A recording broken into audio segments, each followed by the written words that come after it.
દર્શક મિત્રો, આપ જોઈ રહ્યા છો ડિસિઝન ન્યૂઝ ગુજરાતી. હું છું દિનેશ વસાવા. આજે નેત્રંગ ખાતે અમે ઊભા છે. નેત્રંગમાં ખૂબ મોટી જનમેદની ઉમટી પડી છે. પંજાબના મુખ્યમંત્રી અને દિલ્હીના મુખ્યમંત્રી કેજરીવાલ સાહેબ અહીંયા નેત્રંગ ખાતે સભા સંબોધવાના છે. ટૂંક સમય એમને રહેલો છે સભા સંબોધવાનો. જે સભામાં આદિવાસી વિસ્તારની જનમેદની ખૂબ મોટી સંખ્યામાં ઉમટી પડી છે. અંબાજીથી ઉમરગામ સુધીના અલગ અલગ જિલ્લાઓમાંથી આદિવાસી આગેવાનો ખૂબ મોટી સંખ્યામાં મહિલાઓ અને બધા ભેગા આવી રહ્યા છે. અને આ ખૂબ સમય ટૂંકો રહ્યો છે. જે સભા ચાલુ થવાની ટૂંક સમય બાકી છે. જે આ ચૈતર વસાવા ગુજરાતના ધારાસભ્ય ચૈતર વસાવાના સમર્થનમાં આજે ખૂબ મોટી ભીડ ઉમટી પડી છે. જે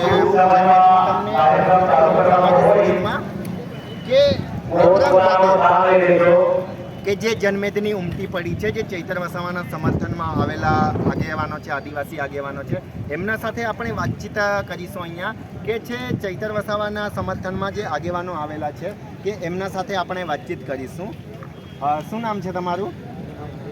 હજીલાલ, ક્યાંથી આવો છો? કાંકરિયાથી.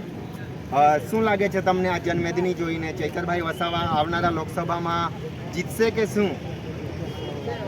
જીતી જશે એવું લાગે છે.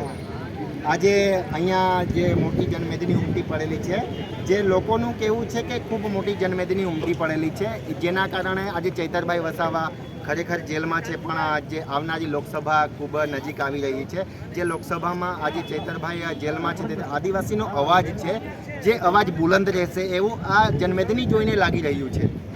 આજે જે ચૈતરભાઈ જેલમાં છે અને આ સમગ્ર જનમેદની નેત્રંગમાં ઉમટી પડેલી છે, તો તમારું શું કહેવું છે? ચૈતરભાઈના સમર્થનમાં જે લોકો આવેલા છે એના પરથી અમને વિશ્વાસ છે કે ચૈતરભાઈ ચોક્કસ આવનાર લોકસભા ભરૂચની લોકસભા બેઠક જીતવાના છે, ચોક્કસથી. અને જે સરકાર એમના પર અત્યાચાર કરી રહી છે, જે ખોટી રીતે કેસો કરી રહી છે, અત્યારે જેલમાં ધકેલવામાં આવે છે, એમની સમર્થનમાં આજે લાખો લોકો અહીંયા ભેગા થયેલા છે. એટલે ચોક્કસ આવનાર ભરૂચની લોકસભા જીતશે એવો અમને વિશ્વાસ છે. તમે ક્યાંથી આવો છો અને શું નામ તમારું? મારું નામ વસાવા સુરેશભાઈ ઈશ્વરભાઈ, ગામ નવી. અહીંયા આપણા સાથે બીજા પણ આદિવાસી સમાજના આગેવાનો છે, જે એમના સાથે ચર્ચા કરીશું કે આ સમગ્ર જનમેદની જે ઉમટી પડેલી છે, જે આદિવાસી સમાજના લોકો ઉમટી પડેલા છે નેત્રંગ ખાતે, તો એમના સાથે ચર્ચા કરીશું કે એમનું શું કહેવું છે. ટૂંક સમયમાં લોકસભાની ચૂંટણી આવી રહી છે અને થોડો સમય બાકી રહ્યો છે, ત્યારે તમારે શું કહેવું છે? અહીંયા લડવાના છે, તો કઈ રીતના આજે ચૈતરભાઈ વસાવા જેલમાં છે, તમે શું વિશ્વાસ છે? આ સમગ્ર આ સભાને લઈને તમે શું કહેવા માંગો છો અને આજે શેના માટે અહીંયા આવ્યા? ચૈત્ર વસાવાની તો બહુ સરસ સભા થઈ છે. ચૈત્ર વસાવા જેવા લીડર અને માણસ તો ચૈત્ર વસાવા જેવા આખા ગુજરાતની બીજું કે ચૈત્ર વસાવાની જે ખરીદી છે, એમને જે આરોપ લગાવ્યો, ચૈતર વસાવાના કયા કયા કામ તમને સારા લાગે છે? ચૈત્ર વસાવાની આવે છે, જે ગામમાં ઘણા લોકોને પૂછીએ તો કામ તો બધું જે બધા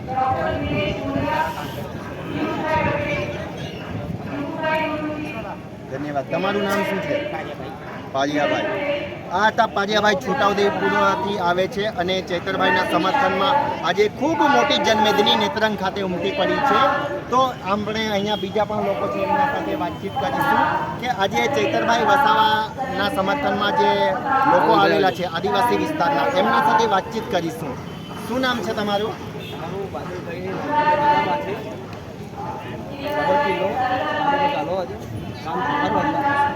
અમે ચૈતરભાઈ વસાવાના સાહેબના સમર્થનની અંદર અમે દાહોદ જિલ્લાથી દાહોદ તાલુકાથી આવીએ છીએ.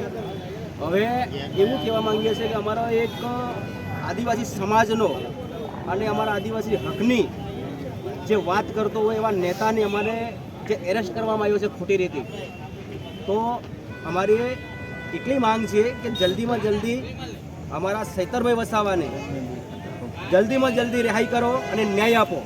અમારા સૈતરભાઈ વસાવા એવા છે કે લોકપ્રિય છે, આદિવાસી સમાજનો અવાજ ઉઠાવનાર વ્યક્તિ છે અને એવી વ્યક્તિને ખોટી રીતે અડચણ કરવામાં આવે.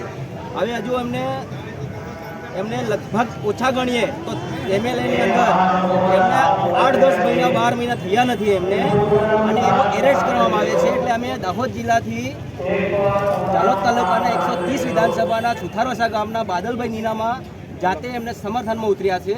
એટલે અમે ત્યાંથી અમારી પોતપોતાની ગાડીઓથી પોતપોતાના સૈતરભાઈ વસાવા સાહેબના અમારો ભાઈ છે, અમારા સમાજનો છે, અમારા હિતનો છે, અમારો લોહી છે, ઉકળે છે.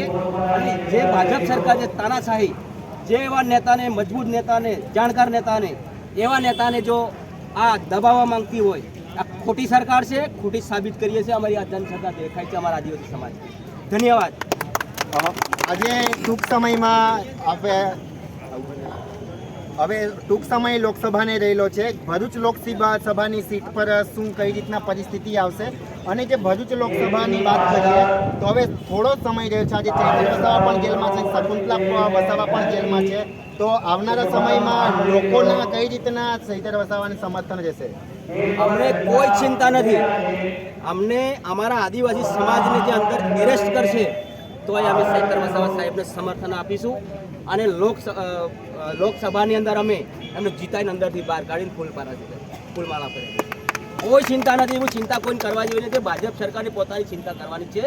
અમારા ચૈતરભાઈ વસાવા અમારા ભાઈની ચિંતા કરવાની કોઈની જરૂર નથી. અમારા આદિવાસી ભોગ છે, એટલા બલિદાન આપનાર છે. અહીંયા 1 થી 10 ભારી પડે એવા અમારા આદિવાસી છે, એટલે એનું ચિંતા ના કરતા. લોકસભાને લઈને ચૈતર વસાવાને કઈ રીતના જીતાવશે?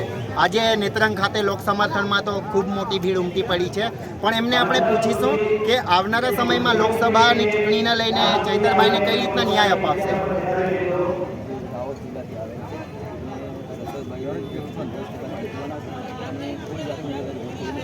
બધા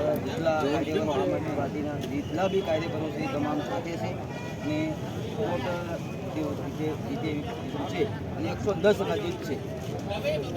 આ સમગ્ર જનમેદની આજે ઉમટી પડી છે. અહીંયા તમને કેટલા સમયથી આવો છો અને ક્યાં અહીંયા આ સમગ્ર જનમેદની જોઈને તમને શું લાગી રહ્યું છે? પબ્લિક તો અમારે લગભગ અમે દાહોદ જિલ્લામાંથી અમે લગભગ 500 થી 700 માણસ ઉપર અમે આવેલા છે સમર્થન. કમસે કમ અમારી 300 થી 150 ગાડી છે, 200 ગાડી તો અમારી છે દાહોદ જિલ્લાની. તો આ દાહોદ જિલ્લાથી ચૈતરભાઈ વસાવાના સમર્થનમાં આવ્યા છે. આજે નેત્રંગ ખાતે અંબાજીથી ઉમરગામના તમામ આદિવાસી આગેવાનો, સમાજના આગેવાનો નેત્રંગ ખાતે ઉમટી પડ્યા છે ખૂબ મોટી સંખ્યામાં. તો હવે જોવું રહ્યું કે ભરૂચ લોકસભાની સીટ પર ચૈતર વસાવા જીતશે કે શું? આજે ચૈતર વસાવા જેલમાં છે, પણ એમના સમર્થકો, આદિવાસીના સમર્થકો, આદિવાસી સમાજના જે શુભચિંતકો ખૂબ મોટી સંખ્યામાં ઉમટી પડ્યા છે. તો હવે જોવાનું રહ્યું કે આગળની રણનીતિ શું રહેશે. ડિસિઝન ન્યૂઝના બીજા વિડીયો જોવા માટે ચેનલ સબસ્ક્રાઇબ કરો અને બેલ આઇકન બટન પર જઈ ક્લિક કરો. સ્વતંત્ર અને આઝાદ પત્રકારત્વની મદદ કરવા નીચે આપેલા થેન્ક્સ બટન પર જઈ ક્લિક કરો. મદદની કિંમત નિશ્ચિત કરો અને ડિસિઝન ન્યૂઝની આ સફરમાં અમારા સાથી બનો.